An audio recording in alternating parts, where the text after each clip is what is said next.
হয়, সমাগত লোকসভা নিৰ্বাচন আৰু লোকসভা নিৰ্বাচনলৈ প্ৰস্তুতি চলাইছে প্ৰতিটো ৰাজনীতি দলে। ডিব্ৰুগড় লোকসভা সমষ্টি যদি আমি চাবলৈ যাওঁ, ডিব্ৰুগড় লোকসভা সমষ্টিৰ অন্তৰ্গত আছে 9টা বিধানসভা সমষ্টি আৰু বৰ্তমান আমি কথা পাতিম ডিব্ৰুগড় বিধানসভা সমষ্টিৰ লোকসকলৰ লগত। তাৰ লগতে মোৰ সতীৰ্থ সাংবাদিক ৰিখেশ্বৰ আছে, মৰাণৰ বিধানসভা সমষ্টিৰ লোকসকলৰ লগত কথা পাতিব, উৎপল চলিহাই পাতিব দুলীয়াজান বিধানসভা সমষ্টিৰ লোকসকলৰ লগত। আমি প্ৰথমে বিভিন্ন স্তৰৰ লোকৰ লগত কথা পাতিবলৈ চেষ্টা কৰিম। আপোনাৰ পৰা সুধিছোঁ, বৰ্তমান যিহেতু আমি যদি চাওঁ ডিব্ৰুগড় লোকসভা সমষ্টিটো যদি আমি চাওঁ, স্বাধীনতাৰ পাছৰে পৰা কংগ্ৰেছৰ দুৰ্গ হিচাপে আছিল। মাজতে 2004 চনত ইয়াত এই বৰ্তমানৰ মুখ্যমন্ত্ৰী সৰ্বানন্দ সোণোৱালে ইয়াৰ পৰা প্ৰতিনিধিত্ব কৰিছিলে, জিকি আহিছিলে। তাৰপিছত ৰামেশ্বৰ তেলী 2014 চনত কেনেকুৱা ধৰণে চাই ৰামেশ্বৰ তেলী কিমান সফল হৈছে বা ৰাইজৰ আশা পূৰণ কৰাৰ ক্ষেত্ৰত কিমানখিনি কাম কৰিছে বুলি আপুনি ধাৰণা কৰে? হয়, যোৱা 2014 চনৰ লোকসভা নিৰ্বাচনত বিজেপিৰ ৰামেশ্বৰ তেলী জয়যুক্ত হৈছিলে। তেওঁ পৱন সিং ঘাটোৱাৰ কংগ্ৰেছক তেওঁ হৰুৱাই পেলাই। এতিয়া তেওঁৰ পাৰফৰ্মেঞ্চটোৰ ওপৰত মানে মানুহৰ মানে আপোনাৰ মানে 100% ছেটিছফাইড বুলি ক'ব নোৱাৰি। মই যিটো ফিডবেক পাইছোঁ আপোনাৰ গ্ৰাছ ৰুটৰ লেভেলৰ পৰা, ধৰক 40 বা 45% মান ছাকচেছফুল বুলি মই ক'ব পাৰোঁ তাৰমানে। আৰু মই যিটো জানো, তেওঁ যিটো জনগোষ্ঠী প্ৰতিনিধিত্ব কৰিছে টি গাৰ্ডেন কমিউনিটি, তেওঁলোকো খুব এটা সন্তুষ্ট নহয় বুলি মই গম পাইছোঁ। হয়, নিশ্চয়কৈ আৰু বিভিন্ন স্তৰৰ যিহেতু লোক আছে, আমি কথা পাতিবলৈ চেষ্টা কৰিম। প্ৰধানমন্ত্ৰী হিচাপে আপোনালোকে কাক বিচাৰিব? পুনৰবাৰ নৰেন্দ্ৰ মোদী হোৱাটো বিচাৰিব নে ৰাহুল গান্ধী প্ৰধানমন্ত্ৰী হোৱাটো আপোনালোকে বিচাৰে? নৰেন্দ্ৰ মোদী বিচাৰিছে। এইটো ভাল কাম কৰি আছে, মানুহটো ঠিক আছে। বিজেপি চৰকাৰখনৰ যিজন বৰ্তমানৰ সাংসদ ৰামেশ্বৰ তেলী, তেখেতৰ কাম কাজত আপোনালোকে 10ৰ ভিতৰত কিমান নম্বৰ দিব বিচাৰে? ৰামেশ্বৰ তেলী ভাল পোৱা এইটো আপোনাৰ 40। আপোনাৰ পৰা সুধিম, প্ৰধানমন্ত্ৰী হিচাপে পোনপটীয়া প্ৰশ্ন, প্ৰধানমন্ত্ৰী হিচাপে কাক বিচাৰিব? ৰাহুল গান্ধীক এবাৰ বিচাৰিব নেকি, নে নৰেন্দ্ৰ মোদী হৈ থকাতে প্ৰধানমন্ত্ৰী আপোনালোকে বিচাৰে? নাই, ৰয়েল গান্ধী। ৰাহুল গান্ধী। সমাজৰ বিভিন্ন স্তৰৰ লোকৰ লগত আমি কথা পাতিবলৈ চেষ্টা কৰিম। বিশেষকৈ খাটি খোৱা লোকসকলে কাক বিচাৰিছে, কেনেকুৱা এখন চৰকাৰ হোৱা বিচাৰিছে, সেইটো আমি জানিবলৈ চেষ্টা কৰিম। আৰু তেওঁলোকে সন্তুষ্ট হয় নে এইখন চৰকাৰৰ কাম কাজৰ পৰা, আমি সকলো জানিবলৈ চেষ্টা কৰিম। পহলে आपसे पूछते हैं, क्या बोलेंगे इस साल किसका सरकार होगा? आपको क्या लगता है, राहुल गांधी पीएम बनेगा या नरेंद्र मोदी रहेगा? मोदी जी। क्यों सोचते हैं ऐसा? क्योंकि उसको काम के लेकर के पब्लिक खुश है। राहुल ऐसा किया नहीं कभी। आदमी काम तो हर कोई की विश्वास देखता है, काम देखता है इंसान को, इसलिए करके। आपको क्या लगता है? मोदी जी, क्योंकि जो अच्छा काम करेगा उसी को वोट मिलेगा, उसी का गवर्नमेंट होगा, बस इसलिए मेरे विचार में मोदी जी बनेंगे। राहुल गांधी के बारे में क्या विचार है? उनके विचार में कोई कमेंट्स नहीं करेंगे, वो नहीं बनेंगे। বৰ্তমানৰ ডিব্ৰুগড় সাংসদ ৰামেশ্বৰ তেলীক কাম কাজত আপোনালোকে কিমান সন্তুষ্ট, আৰু ৰামেশ্বৰ তেলীক 10ৰ ভিতৰত কিমান নম্বৰ আপোনালোকে দিব বিচাৰে? 10ৰ ভিতৰত 5.5। মানে বিজেপিৰ ঢৌত 2014ত তেখেতে ডিব্ৰুগড়ৰ পৰা জিকি গ'ল। তেখেতে কিছু কাম কৰিছে, কিন্তু লেখত ল'বলগীয়া বৰ বিশেষ একো কৰিব পৰা নাই। কাৰণ কেলে, এটা প্ৰজেক্টৰ লগত মই জড়িত হৈ আছিলোঁ, আমাৰ ডিব্ৰুগড় DTP যিটো টাউন প্ৰটেকশ্যন ড্ৰেইন, সেই ড্ৰেইনটোত তেখেতে আহি নিজেই কৈ যোৱাৰ পিছতো আজি সেই ড্ৰেইনটোৰ কামটো বন্ধ হৈ পৰি আছে। যিটো এটা ডিব্ৰুগড়ৰ নিষ্কাশনৰ মেইন নলা, সেই কামটোতে তেখেতে যদি গুৰুত্ব দি আগবঢ়াই নিব নোৱাৰিলে, প্ৰজেক্টটো ছাকচেছফুল কৰিব নোৱাৰিলে, গতিকে তেখেতে নিজেই বুজি পাওক তেখেতে কি কাম কৰিছে, কি কাম নাই কৰা। এইবাৰ আপুনি কি হ'ব বুলি ভাবে? যিহেতু কংগ্ৰেছৰো হয়তো পৱন সিং ঘাটোৱাৰে ইয়াৰ পৰা টিকেট লাভ কৰিব ডিব্ৰুগড় সমষ্টিৰ পৰা, আৰু ৰামেশ্বৰ তেলীয়ে টিকেট লাভ কৰাৰ সম্ভাৱনা আছে। কোনজনে এইবাৰ আকৌ শেষ হাৰি মাৰিবলৈ সক্ষম হ'ব বুলি আপুনি ভাবে? মানে চাওক, এতিয়া ভাৰতবৰ্ষত যিটো পজিশ্যন, অসমত যিটো পজিশ্যন, ইয়াত কোনেও হয়তো ক'ব নোৱাৰে যে কি হৈ যাব পাৰে। কিন্তু মোৰ বোধেৰে চাহ জনগোষ্ঠীয় নেতাক ডিব্ৰুগড়ৰ ৰাইজে বহুতবাৰ জুখি চালে, বহুতবাৰ সুবিধা দি চালে। এইবাৰ বোধহয় চাহ জনগোষ্ঠীয় নেতা ডিব্ৰুগড়ৰ লোকসভা চিটটোৰ পৰা বোধহয় নোলাব নেকি। লাগিলে তেখেত ঘাটোৱাৰে হওক, লাগিলে ৰামেশ্বৰ তেলীয়ে হওক, কাৰণ কোনোবা সুদক্ষ বেলেগ জনগোষ্ঠীৰ মানুহে হয়তো মোৰ মতে ওলাই যাব পাৰে। ৰাহুল গান্ধীক প্ৰধানমন্ত্ৰী হিচাপে আপোনালোকে বিচাৰে নেকি? ভুলতো নিবিচাৰোঁ, একেবাৰে এক অনাও নিবিচাৰোঁ। হয়, কিছু সংখ্যক ব্যৱসায়ীৰ লগত আমি কথা পাতিবলৈ চেষ্টা কৰিম, কাৰণ বিমুদ্ৰাকৰণ হৈছিলে আৰু GST প্ৰয়োগ কৰা হৈছিলে। তাৰ ফলত ব্যৱসায়ত কেনেকুৱা ধৰণৰ, আপোনালোকে যিহেতু সৰু ব্যৱসায়ী, আপোনালোক কেনেকুৱা ধৰণৰ প্ৰভাৱ পৰিছিলে? আমাৰতো বহুতেই দিগদাৰ হৈ আছে GSTৰ কাৰণে। বস্তুবিলাকৰ দাম বহুত বাঢ়িছে, 5 কেজি বঢ়াই দিছে আগতকৈ। বৰ্তমান যেহেতু যিজন সাংসদ আছে ৰামেশ্বৰ তেলীৰ কাম কাজত আপোনালোকে কিমান সন্তুষ্ট? মোটামুটি আৰু মোটামুটি কিমান নম্বৰ দিব 6 দিম আৰু আৰু এটা কথা দিছোঁ, প্ৰধানমন্ত্ৰী হিচাপে এবাৰ কাক হোৱাটো বিচাৰে? ৰাহুল গান্ধীক প্ৰধানমন্ত্ৰী হোৱাটো আপোনালোকে বিচাৰে নেকি, নে নৰেন্দ্ৰ মোদীয়ে প্ৰধানমন্ত্ৰী হৈ থকাটো বিচাৰে? নৰেন্দ্ৰ মোদীটো বিচাৰি আছোঁ। কেলে কওকচোন, মুলায়ম সিং যাদৱো কৈছে যে এনেকুৱা সি হ'ব লাগে, আমাৰ তেনেকুৱাই মত। দেশৰ প্ৰধানমন্ত্ৰী হিচাপে এবাৰ কাক বিচাৰে? যিহেতু লোকসভা নিৰ্বাচন আহি আছে, ৰাহুল গান্ধীক প্ৰধানমন্ত্ৰী হোৱাটো বিচাৰিছে নে নৰেন্দ্ৰ মোদীয়ে প্ৰধানমন্ত্ৰী হৈ থকাটো আপোনালোকে বিচাৰিছে? নৰেন্দ্ৰ মোদী। বৰ্তমান ডিব্ৰুগড় যিজন সাংসদ ৰামেশ্বৰ তেলী, তেখেতৰ কাম কাজত আপোনালোকে ৰামেশ্বৰ তেলীক 10ৰ ভিতৰত কিমান নম্বৰ দিব? 10 ভিতৰত আমি 6 দিম। 6। GST, বিমুদ্ৰাকৰণ এইবিলাকৰ প্ৰভাৱ ব্যৱসায়ৰ ক্ষেত্ৰত আপোনালোকৰ কেনেকুৱা পৰিছিলে? যিবিলাক সিদ্ধান্ত মোদী চৰকাৰে লৈছিলে, ভাল পাইছোঁ আমি, ভাল পাইছোঁ। প্ৰধানমন্ত্ৰী হিচাপে এইবাৰ কাক বিচাৰিছে? ৰাহুল গান্ধী প্ৰধানমন্ত্ৰী হোৱাটো বিচাৰিছে নে নৰেন্দ্ৰ মোদী প্ৰধানমন্ত্ৰী হৈ থকাটো? নৰেন্দ্ৰ মোদীৰ বাহিৰেতো আমাৰ বেলেগ বিকল্প দেখা নাই। ৰাহুল গান্ধীতো আমি ভাল পোৱা নোপোৱা কথা, তেখেতৰ মানে নৰেন্দ্ৰ মোদীৰ নিচিনা কোৱালিটি মানে এতিয়া ভাৰতত মানে কোনো নেতাৰে নাই, মই ভাবোঁ। যিহেতু লোকসভা নিৰ্বাচন সমাগত আৰু 2 মাহমানৰ পিছত লোকসভা নিৰ্বাচন আছে, ডিব্ৰুগড় লোকসভা সমষ্টিত ৰামেশ্বৰ তেলী কিমান সফল বুলি আপোনালোকে ভাবে? মইতো ৰামেশ্বৰ তেলীক সফল বুলি আখ্যা দিব নোৱাৰোঁ। ৰামেশ্বৰ তেলী নিচিনা MP মানে যিমানে মানে চাহ জনগোষ্ঠী যিমানে আজিলৈকে MP হৈছে, মানে প্ৰায়খিনিয়ে মানে বিফল বুলিয়ে মই ক'ব বিচাৰোঁ। 10ৰ ভিতৰত কিমান নম্বৰ দিব বৰ্তমান সাংসদজনক? মই যদি চাব যাওঁ, ৰামেশ্বৰ তেলীক সভাই সমিতিক দেখি পাওঁ, সেইটো কাৰণে 10ৰ ভিতৰত মই 3 নম্বৰ দিম। সভাৰ কাৰণে তেখেত যোনটো সভাত মানে খালি প্ৰস্তুত হয় গামোচা পিন্ধিবৰ কাৰণে, সেইটো কাৰণে মই তেখেতক 3 নম্বৰৰ বাহিৰে। উন্নয়নৰ কাম কিমান হোৱা দেখিছে আপোনাৰ দৃষ্টিত? উন্নয়নৰ কাম মানে আমিতো একো দেখাই নাই। ৰাস্তা বনাম বুলি কৈছে, আজিলৈকে ৰাস্তাৰ কাম চলিয়ে আছে। 3 মাহত কৈ দিছিলে যে 3 মাহতে হৈ যাব ৰাস্তা কাম, আজিলৈকে হোৱা নাই। কি উন্নয়ন হৈ আছে? ডিব্ৰুগড় বগীবিল ব্ৰিজ হৈ যোৱাৰ পিছতো মানে ডেভেলপ হ'ব লাগিছিলে ডিব্ৰুগড় টাউনখন, কিন্তু আজিলৈকে দেখা নহ'ল। এইবাৰ কাক বিচাৰিছে? যিহেতু লোকসভা নিৰ্বাচন সমাগত, কেনেকুৱা এখন চৰকাৰ হোৱা বিচাৰিছে? আৰু নৰেন্দ্ৰ মোদী প্ৰধানমন্ত্ৰী হৈ থকাটো বিচাৰিছে নে এবাৰ ৰাহুল গান্ধীক আপোনালোকে প্ৰধানমন্ত্ৰী হোৱাটো বিচাৰিছে? প্ৰথম কথা ক'ব গ'লে মই ৰাহুল গান্ধীতকৈ বেছি বিচাৰোঁ যে নৰেন্দ্ৰ মোদী আহক। তেখেতে যিহেতু আহিছে, আহি পিনে যিমানখিনি আমাৰ মানে কাম কৰিব লগা চব কৰিছে, ৰাস্তা পদূলি বা যিমান বনাব লগা হয়তো অকণ পলমো হ'ব পাৰে, আহি যি মানে বনাব লগা যিখিনি আছে বনাইছে। লগতে আৰু এটা কথা কওঁ, খালি বস্তু বাহনিবোৰ দাম অকণ বঢ়া হৈছে, সেইবোৰ যেন অকণ তেখেতে কম কৰে। বৰ্তমান সাংসদগৰাকীৰ কাম কাজত আপুনি সন্তুষ্ট নে? ৰামেশ্বৰ তেলী যিহেতু ডিব্ৰুগড়ৰ সাংসদ, তেখেতৰ কাম কাজত আপোনালোকে কিমান নম্বৰ দিব বিচাৰে ৰামেশ্বৰ তেলীক 10ৰ ভিতৰত? এনেই ৰামেশ্বৰ তেলীক মই বিষয়ে কথা নকওঁ, কিন্তু এই যে চৰকাৰ হিচাপে মই চৰকাৰক 10ৰ ভিতৰত 10 দিম। পুনৰবাৰ দেশৰ প্ৰধানমন্ত্ৰী হিচাপে কাক বিচাৰিব? ৰাহুল গান্ধী প্ৰধানমন্ত্ৰী হোৱাটো আপোনালোকে বিচাৰে নেকি, নে নৰেন্দ্ৰ মোদী প্ৰধানমন্ত্ৰী হৈ থকাটো আপোনালোকে বিচাৰে? কম্পেয়াৰ কৰিব গ'লে ৰাহুল গান্ধীতকৈ নৰেন্দ্ৰ মোদী ভাল, নৰেন্দ্ৰ মোদী অহা উচিত। কিন্তু যিবোৰ কাম হৈ আছে, নৰেন্দ্ৰ মোদীয়ে ভাল কাম কৰি আছে, কিন্তু তাৰ সাংগমাংগ যিবোৰ আছে এইবোৰে খুব এটা ভাল কাম কৰিব পৰা নাই, যাৰ কাৰণে ইমান বিভেদ, ইমান সেইটো হৈ আছে। ৰামেশ্বৰ তেলীৰ কথা কি ক'ব? তেখেতৰ কাম কাজত কিমান সন্তুষ্ট, কিমানখিনি কাম কৰিব পাৰিছে বুলি ভাবে ডিব্ৰুগড়ত? আৰু ৰামেশ্বৰ তেলীৰ কাম কাজত মই সন্তুষ্ট নহয়। তেখেতে ডিব্ৰুগড়ৰ কাৰণে একো কৰা নাই, নিজৰ দুলীয়াজানৰ কাৰণে একো কৰা নাই। আজি মানে ছাত্ৰ সংগঠন এখেতৰ এগেইনষ্টে কৈ আছে, বা চাহ জনগোষ্ঠীয়ে এখেতৰ এগেইনষ্টে কৈ আছে, তেখেতে কাম কৰা নাই বুলি কৈ আছে। তেখেতে যিটো ফাণ্ড ইউজ কৰিব লাগে, ফাণ্ডটো ইউজ কৰিব পৰা নাই। কিমান নম্বৰ দিব ৰামেশ্বৰ তেলীক 10ৰ ভিতৰত যদি চোৱা যায়? মই 2 দিম। হয়, কিছু সংখ্যক মহিলা আছে, তেওঁলোকে কি ভাবে আমি কথা পাতিবলৈ চেষ্টা কৰিম। তেওঁলোকে কাক বিচাৰে? ইতিমধ্যে লোকসভা নিৰ্বাচন সমাগত আৰু 2 মাহমানৰ পিছত লোকসভা নিৰ্বাচন আছে। কাক বিচাৰে বা আপোনালোকে? নৰেন্দ্ৰ মোদী প্ৰধানমন্ত্ৰী হৈ থকাটো বিচাৰে নে ৰাহুল গান্ধীক এবাৰ প্ৰধানমন্ত্ৰী হোৱা হিচাপে আপোনালোকে বিচাৰে? মইতো নৰেন্দ্ৰ মোদীকে বিচাৰোঁ। বৰ্তমান যিহেতু বিজেপি চৰকাৰ যিগৰাকী সাংসদ ৰামেশ্বৰ তেলী, তেখেতে কিমান কাম কৰিছে বুলি ভাবে? আৰু আপোনালোকে যিহেতু মহিলা এগৰাকী গৃহিণী, আপোনালোকে দামৰ ক্ষেত্ৰত কি ক'ব? যিহেতু গেছৰ দাম বঢ়া দেখিছিলোঁ, বৃদ্ধি হোৱা দেখিছিলোঁ, ইন্ধনৰ গেছ যথেষ্ট পৰিমাণে বৃদ্ধি হৈছিলে, সেই ক্ষেত্ৰত কেনেকুৱা ধৰণৰ প্ৰভাৱ পৰিছে বুলি পাকঘৰত ভাবে? কমাব লাগে আৰু দামবোৰ।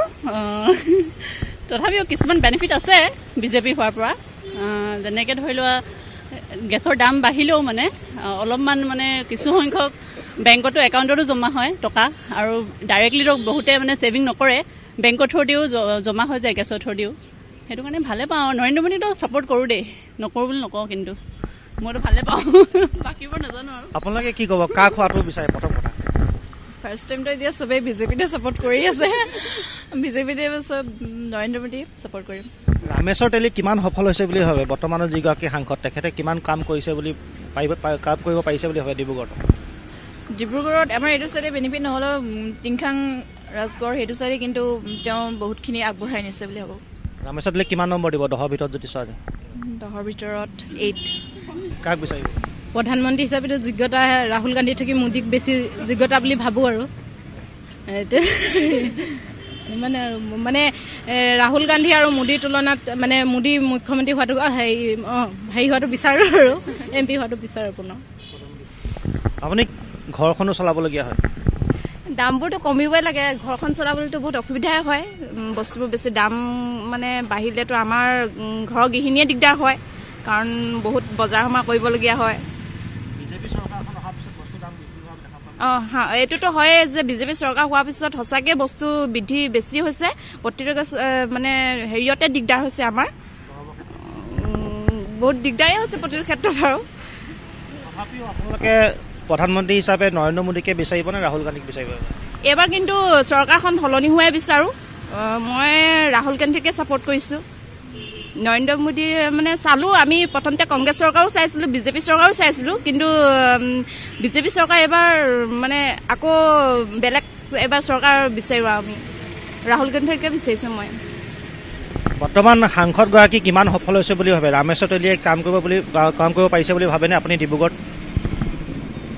এনেই বাৰু ৰাস্তা পদূলিবোৰ হৈছে নোহোৱা নহয় বহুত কামেই হৈছে কৰি আছে নকৰা নহয় তেওঁলোকে নিজৰ ভাগে নিজে কৰি আছে কিন্তু এতিয়া আৰু কিছুমান হ'ব লাগিছিলে হয় ডিব্ৰুগড়ৰ লোকসকলৰ মনৰ কথা আমি জানিবলৈ চেষ্টা কৰিছোঁ তেওঁলোকে কাক বিচাৰিছে তেওঁলোকৰ কি কি সমস্যা আছে আমি সেই বিষয়ে জানিবলৈ চেষ্টা কৰিছিলোঁ এতিয়া আমি যাম ঋষেশ্বৰ বৰুৱাৰ ওচৰলৈ আৰু তেখেতে টিংখং সমষ্টিৰ যিসকল লোক আছে যিসকল ভোটাৰ আছে তেওঁলোকৰ মনৰ কথা জানিব তেওঁলোকে কাক বিচাৰিছে এইবাৰ সেইটো কথা জনাব ঋষেশ্বৰ বৰুৱাই ৰাইজৰ ৰায় বিচাৰি এইবাৰ আমি উপস্থিত হৈছোঁ টিংখাং সমষ্টিত আগন্তুক লোকসভা নিৰ্বাচনত ৰাইজে কাক ভোট দিব কেনেধৰণৰ সাংসদ নিৰ্বাচিত কৰিব তেনেধৰণৰ কথা পাতিবলৈ আমি উপস্থিত হৈছোঁ ৰাইজৰ মাজত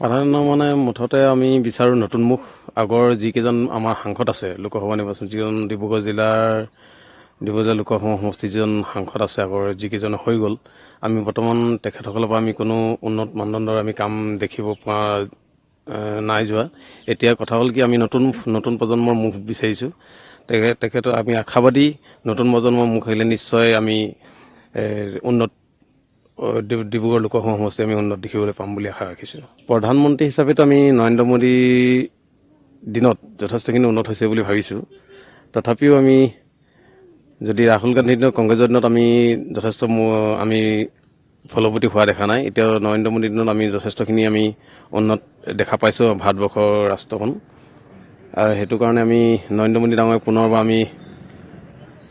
আমি প্ৰধানমন্ত্ৰী হিচাপে বিচাৰোঁ সাংসদজন প্ৰকৃততে সাংসদজন সমাজৰ হৈ কাম কৰা আৰু জাতিৰ হৈ কাম কৰা তেনেকুৱা এজন হ'লে ভাল লাগে আৰু এতিয়ানো মিছা ক'লে কি হ'ব বহুতে বহুত ধৰণৰ ক'ব পাৰে কিন্তু আমি সাংসদ ৰামেশ্বৰ তেলীক আমাৰ ইয়াততো কোনো দেখি পোৱা নাই আজিলৈকে ৰামেশ্বৰ তেলী নামহে শুনিছে মানুহজনকতো কোনো দেখি পোৱা নাই আজিলৈকে কোলা নে বগা ৰঙা একোৱেই নাজানে মানুহে এতিয়া প্ৰকৃততে আমি কোনো ৰাজনৈতিক দলক নাম কৈ নকওঁ যিয়ে সমাজৰ কাম কৰিব যি ৰাইজৰ কাম কৰিব যে ৰাস্তা পদূলি কাম কৰিব তেখেতকে ৰাইজে আগুৱাই নিব বুলি ভাবোঁ আৰু তেওঁ ৰাইজৰ সহকাৰে কিছুমান কাম কৰি আগবঢ়াই নিব লাগে আৰু এই গাঁৱৰ ৰাস্তা পদূলিবিলাক আৰু যিবিলাক দুখীয়া ৰাইজ আছে তেওঁলোকৰ আৰ্থিক মানে একেবাৰে শোচনীয় সেইবিলাকৰ প্ৰতি অলপ চাই মেলি মানে কাম কৰিব লাগে আৰু তেনেকুৱা এজন ব্যক্তি হ'লে আমি বেছি ভাল পাওঁ মানে যিয়েই দলৰ নহওক লাগে কিন্তু ভালদৰে কাম কাজবিলাক চলাই গ'লে ভাল পাওঁ লোকসভা সাংসদ যিজন আমাৰ হ'ব লাগে প্ৰকৃততে আমাৰ জনসাধাৰণৰ যিখিনি মানে বিচাৰ কৰিব পাৰে, সুখ দুখ যিখিনি নিয়ন্ত্ৰণ কৰিব পাৰে, আমি ভাবোঁ তেনেকুৱা এজনক বিচাৰ কৰি দিয়াটো আমি কৰ্তব্য বুলি ভাবোঁ। আমিতো ৰামেশ্বৰ তেলীক ইয়াততো আমি দেখি পোৱাই নাই আজি পৰ্যন্ত, বুজিছেনে? গতিকে সাংসদ হ'লে বিশেষ হিচাপে ৰাস্তা পদূলি অনুষ্ঠান প্ৰতিষ্ঠানবিলাক চাব লাগে। বিশেষ হিচাপে আমাক ব্যক্তিগত আমাক দৰকাৰ নাই, যিবিলাক অনুষ্ঠান প্ৰতিষ্ঠান আৰু ৰাস্তা ঘাট যিখিনি আছে সেইখিনি ভাল কৰি যোৱাটোকে আমি গাঁৱৰ ৰাইজক কাম কৰিব লাগে আৰু যিজন প্ৰাৰ্থী দিব, যি ৰাজনৈতিক দলে নহওক লাগে, প্ৰাৰ্থীজন ভাল হ'ব লাগে, তেতিয়া ৰাইজে ভোট দিব আৰু কাম কৰা মানুহ হ'লে মানে ভোট দিব। আৰু যি আগত যোনবিলাক সাংসদ আছিলে সেই সাংসদে যদি ৰাইজৰ কাম কৰিছে তেতিয়া ৰাইজে ভোট দিব। যদি কাম ক'বা হেৰিয়ত যদি মানে দিয়া নাই কোনোবা জেগাত, তেতিয়াতো ভোট নাপাব। এইবাৰতো হিচাপত এতিয়া পঞ্চায়ত হওক লাগে আৰু সেয়াতো মানুহে এতিয়া বিজেপিক ভোট দি আছে, কিন্তু এই বৰ্তমান মানে বিজেপি ভোট নাপাব বুলি ভাবিছোঁ এই মানে এতিয়া যোনটো লোকসভা ইলেকশ্যনটো। কাৰণ কেলৈ যেতিয়া নেকি অমিত শ্বাহে যিটো ঘোষণা কৰিছে যে 19ত মোদী চৰকাৰ আহিলে সংশোধনী আইনখন গৃহীত কৰিম বুলি কৈছে, কিন্তু যদি অসমত যিখিনি মানে হালা হৈ আছে, প্ৰতিবাদ হৈ আছে, ইয়াৰ মাজতে যিখিনি প্ৰতিবাদ হৈ গৃহীত কৰিব নোৱাৰিলে আৰু বৰ্তমান সময়তো এতিয়া মানে গৃহীত কৰিম বুলি যিখন চৰকাৰে কৈ আছে সেইমতেতো এতিয়া মানুহে বিজেপিক ভোট দিব নালাগে।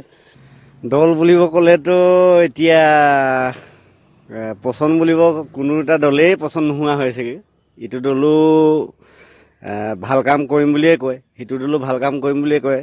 মানে ৰজা হ'লে চবে বোলে আসনখন পালে চবে মানে পাহৰি থাকেচোন। প্ৰধানমন্ত্ৰী বুলি ক'লে এতিয়া নৰেন্দ্ৰ মোদী দিনততো কাম অলপ হৈছে, তো এতিয়া কংগ্ৰেছৰ দিনতচোন তেনেকুৱা কাম নহ'লেই। সংসদজন এতিয়ালৈকে আমি থিৰাং কৰিব পৰা নাই এতিয়ালৈকে, কাৰণ আমাক শ্ৰমিকৰ সংসদে কেইবাজন আছিলে, গোটেইকেইজনৰ কাম কাজৰ ওপৰত আমি চালোঁ। কোনো একজনে সংসদে মানে আমাৰ বাগিচাৰ সমস্যালৈ সমাধান কৰিব পৰা নাই এতিয়ালৈকে। এয়া আছিল টিংখাং সমষ্টিবাসীৰ ৰাইজৰ ৰায়। এইবাৰ আমি যাওঁ বলক দুলীয়াজান সমষ্টিলৈ, য'ত উপস্থিত আছে আমাৰ সতীৰ্থ সাংবাদিক উৎপল চলিহা।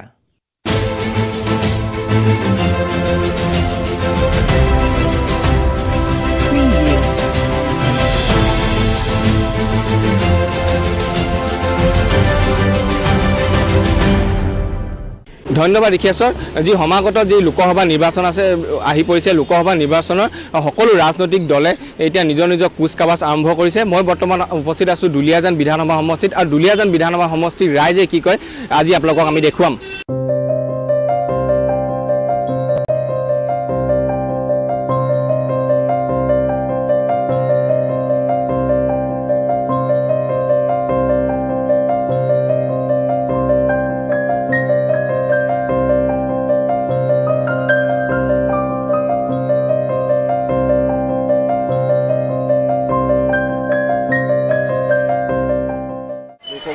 লোকসভা নিৰ্বাচনত প্ৰধানমন্ত্ৰী কেণ্ডিডেটৰ হিচাপত এজনেই আছে এতিয়া বৰ সম্ভৱ, সেইজন হৈছে নৰেন্দ্ৰ মোদী। তেওঁৰ কাৰ্যকাল যিখিনি আমি পাইছোঁ সেইখিনি বহুত ভাল কাম কৰি গৈছে দেশৰ কাৰণে, সেইকাৰণে তেওঁকে বিচাৰোঁ। ৰাহুল গান্ধীৰ কাৰণে এটা কথা ক'ম, তেওঁৰ অভিজ্ঞতা নাই আৰু তেওঁ যিখিনি কথা তেওঁ কৈছে সংসদত বা প্ৰেছৰ আগত, সেইখিনি বৰ মানে তুলনা কৰি চাওঁ যদি তেওঁ অভিজ্ঞতাটো গম পোৱা গৈছে যে তেওঁ জ্ঞান কিমানখিনি আছে আৰু তেওঁ দেশখন চলাব নোৱাৰে। আপুনি যিহেতু বৰ্তমানৰ সাংসদ ৰামেশ্বৰ তেলীক বিচাৰে নিবিচাৰে বা সাংসদ হোৱাটো, নে এওঁৰ ঠাইত বেলেগ কাৰোবাক প্ৰাৰ্থী হিচাপে বিচাৰে?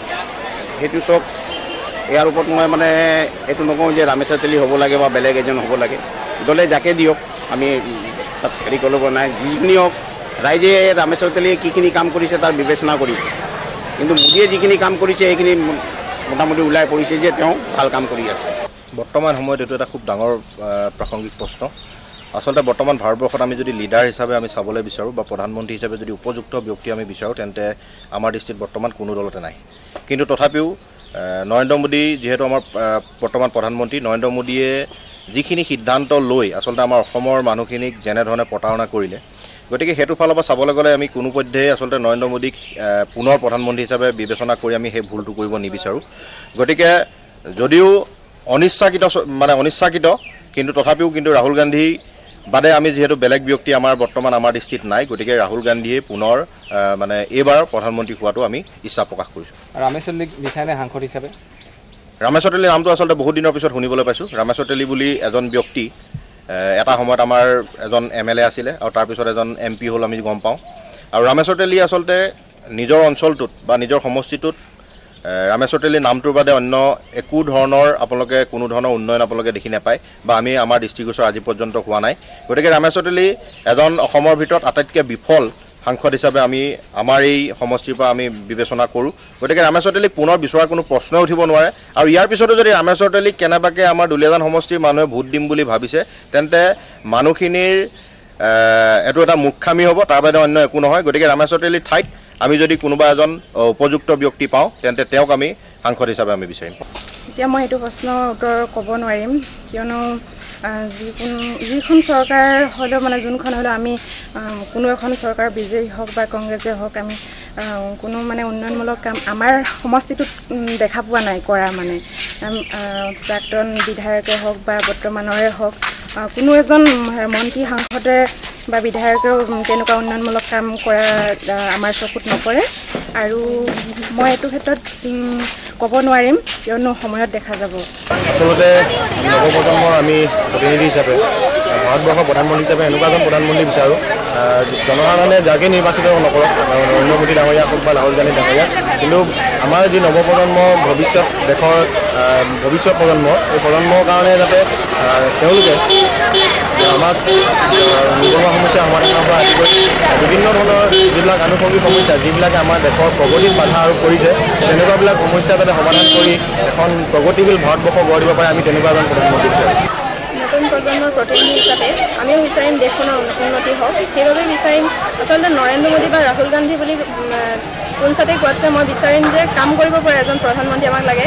দেশখনৰ ইমানসমূহ সমস্যা যে আমাৰ সন্ত্ৰাসবাদেও আজি জৰ্জৰিত কৰিছে, দেশখনৰ নিবনুৱা সমস্যাৰ পৰা আৰম্ভ কৰি প্ৰত্যেকটো ক্ষেত্ৰত যিসমূহ সমস্যা দেখিছোঁ, সেই সমস্যাসমূহ পূৰ্ণৰূপে যিগৰাকী প্ৰধানমন্ত্ৰীয়ে সমাধান